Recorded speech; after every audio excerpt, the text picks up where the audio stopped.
paano i-turn off ang talkback ng Tecno Spark Go 1S. So, punta lang kayo sa may settings. So, kita nyo man guys, nagsasalita siya ng kanya. Then, paano nga ba siya kontrolin? At paano siya i-off?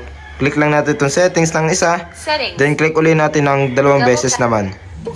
At dito sa may settings, at dito sa may search, punta tayo dito sa may special function. Click lang natin uli yan. Then, double tap natin. At dito,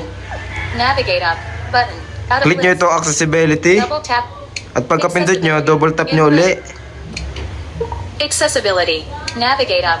Button. Out of At list. dito nyo na makikita yung talkback. So nakalagay is, nakaturn on siya on. Use a screen reader to hear items spoken aloud. Then click lang ulit natin itong talkback. At double tap.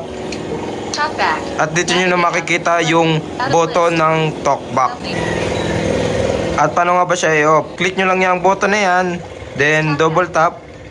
On. Then may magpa-pop up, stop talkback. So click lang natin itong stop button. Stop. Then double tap.